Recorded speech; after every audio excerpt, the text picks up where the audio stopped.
Hello and welcome to ChapterSkip. I'm Mark. And I'm Joe. And I'm Shaun. And today we're bringing you movie reviews with a twist. And we're going to take a look at the Schwarzenegger movie, The Last Stand.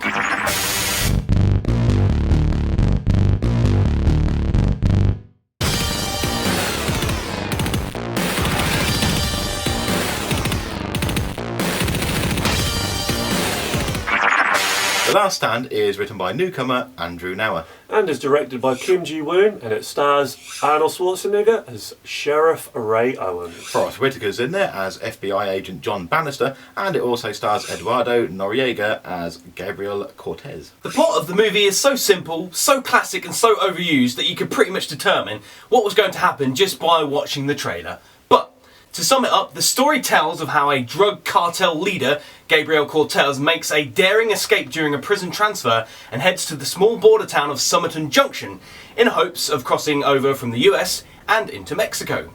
What he hasn't reckoned on though is the town sheriff and his band of deputies who are determined to stop him from completing his plan. Also on his trail is an FBI team that is being led by Forrest Whitaker, although how he could track anyone with that wonky eye of his, I'll never know. To be honest, Gabriel Cortez's getaway vehicle wasn't very discreet. Yeah, even though it does kind of explain the reasons for this in the plot, I still think something a little less excessive perhaps would have been better, would have allowed him to blend in and not be such an obvious target.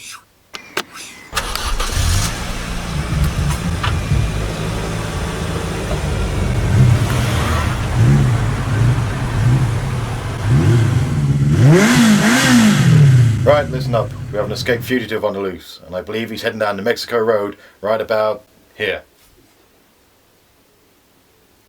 Thanks.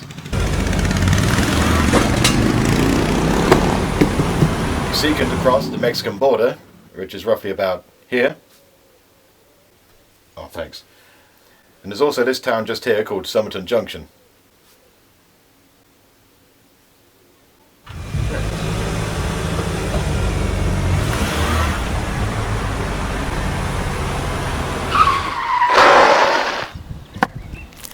So I think I'm going to call the sheriff and let him know.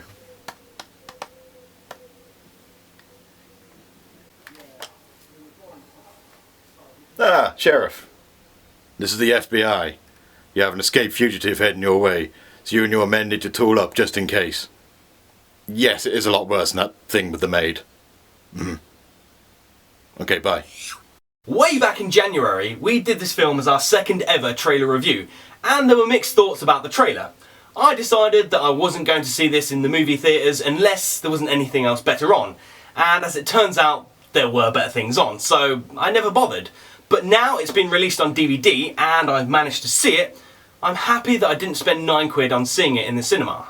The film has a nice mixture of action and comedy. Yeah, in fact, it had more comedy in it than I'd actually expected. Unfortunately, it wasn't detrimental to the film, and the two genres blended together quite nicely, with there being some moments that did actually raise a chuckle from me. And there were some really good action sequences that were really exciting to watch, although there was an over-the-top action moment that was in the trailer that was strangely absent in the finished film. Now I think this is Arnie's first solo action movie since 2003's Terminator 3? Yeah, so the real question here is, can he still carry an action film on his own? Now, admittedly, Arnie isn't a particularly good actor, as he does pretty much just play himself in his movies, regardless of the role. But on the plus side of that, as long as he sticks to doing action roles and stays away from doing another Jingle All the Way, then you pretty much know what to expect. Also joining Arnie in defending the town are his deputies, and of course local loony Lewis Dinkum, who's played by Johnny Knoxville, and fortunately he's the man to go and see when you need a whole armoury of guns to deal with a bad guy and his goons. And when we say guns, we mean some serious firepower. Guns, but we can't get the permit for... You know we don't mention the maids. Okay, goodbye. Who was that? Well, apparently we've got some badass dudes coming through this town, and we need to get some guns, and we need to stop them. Where the hell do we get guns? We're in England. Water pistols! A bit pricey for us. Nerf guns! They're even more money than water pistols. What do we do? We've got no budget, No. and we can't get hold of any guns. I've got an idea. Oh yeah, boy. I'm tooling up.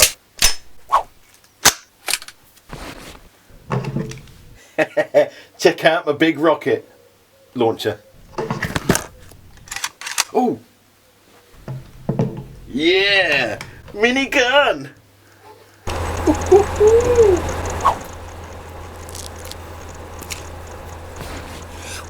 If I'm honest, I kind of wanted to review this movie because I thought it was going to be terrible and we'd be able to give it a bad review.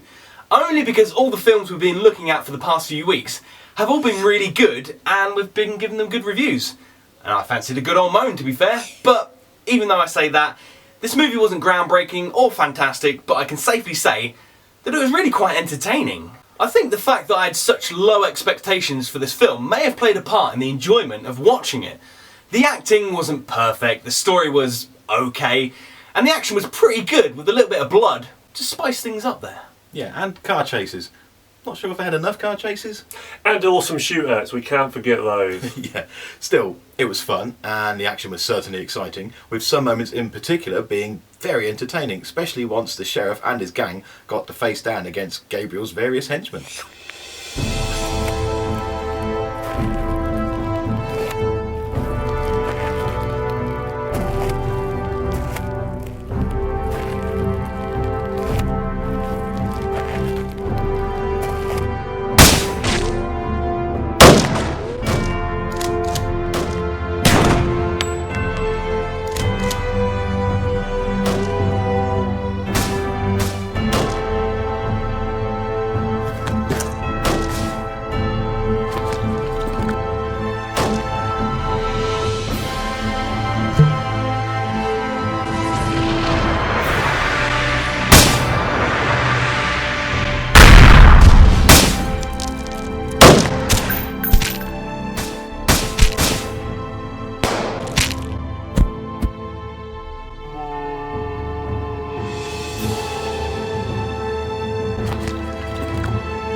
I thought this was a fun little movie. Yes, it wasn't amazing, it wasn't terrible either. Thought the plot was perfect, it didn't let up. Jee-Woon, you did great.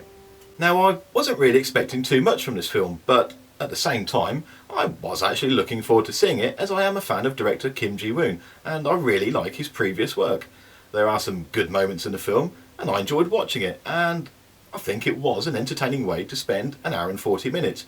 Although that being said, there isn't really anything there to make me recommend that you run out and buy it right now. I'd say to go for a rental or to wait until the price drops, as the movie's a bit like a kid in a classroom that always knows the answers and puts his hand up when a question is asked, but the teacher never notices. It's good, but it just doesn't do anything to make it stand out. The film was neither dull and boring, nor was it incredible. It kind of wallowed in the middle, but probably pointed more towards the positive side. The action was quite good, and there was quite a few entertaining bits in the movie. It wasn't particularly memorable, and it's probably not going to make anybody's top 50 list, but it's worth a watch. It's out on DVD now, so if you don't mind paying full price for it, grab yourself a copy. If not, give it a few weeks, it'll be dropped down to $5, which is probably a fair price to pay for this film.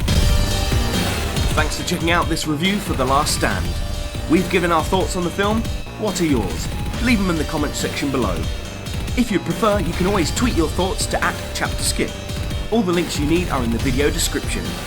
And please subscribe to ChapterSkip, that way you'll be notified when we release any new videos. Thanks!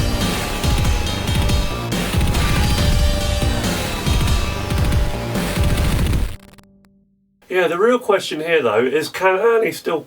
I mean, my voice went funny. Annie!